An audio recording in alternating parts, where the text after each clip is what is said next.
প্রত্যাশিতভাবেই corporate cricket চ্যাম্পিয়নের শিরোপা অর্জন করল এএমসির PWD unit. Runners north zone. News prime ত্রিপুরার উদ্যোগে পরিচালিত 2 দিনব্যাপী কর্পোরেট ক্রিকেটে সেরা হল পিডব্লিউডি সেকশন।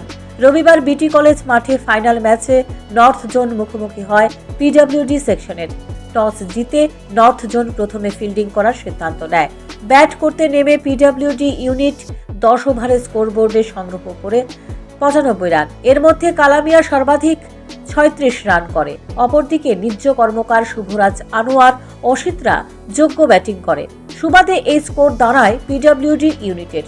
টান উত্তেজনাপূর্ণ ম্যাচে জিততে হলে নর্থ জোনের সামনে টার্গেট দাঁড়ায় 96 রানের, যাকে তাড়া করতে নর্থ জোন শিবির শুরু থেকেই উইকেট হারিয়ে চাপে পড়ে যায়। স্পষ্ট করে বলা ভালো, পিডব্লিউডি ইউনিটের বিষাক্ত বোলিংয়ের সামনে রীতিমতো আত্মসমর্পণ করতে থাকে নর্থ জোন শিবির। নির্ধারিত 10 ওভারে শেষ পর্যন্ত নর্থ জোনের রান দাঁড়ায় 86 রানে। বল হাতে পিডব্লিউডির পক্ষে প্রদীপ দুর্দান্ত বোলিং করেন। 2 ওভারে 13 রান খরচ করে 3টি উইকেট দখল করেন প্রদীপ। বাকি বোলাররাও যোগ্য সঙ্গ দেয়। সুবাদে 9 রানের ব্যবধানে দারুণভাবে ম্যাচে জয় হাসিল করে নিল পিডব্লিউডি ইউনিট।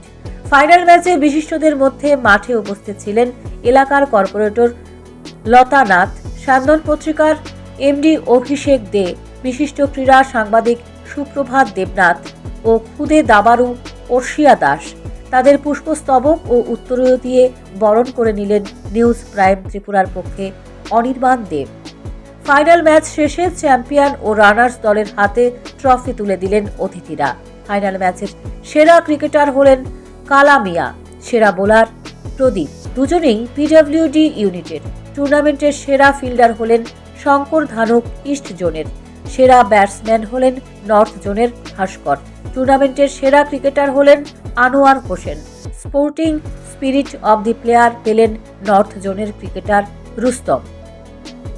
বেশ উৎসাহ উদ্দীপনার মধ্য দিয়ে বিটি কলেজ মাঠে সম্পন্ন হল নিউজ প্রাইম ত্রিপুরার এই কর্পোরেট ক্রিকেট আসর।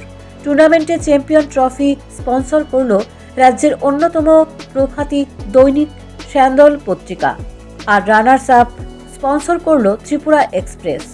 উদ্বোধনী মাঠে উপস্থিত ছিলেন রাজ্যের প্রাক্তন রঞ্জি ক্রিকেটার তিমির চন্দ, সঙ্গে ছিলেন বিশিষ্ট ক্রীড়া সাংবাদিক সরজু চক্রবর্তী, সঙ্গে ছিলেন এলাকার কাউন্সিলর ও অর্ষিয়া দাসও। Bureau report, news prime Tripura.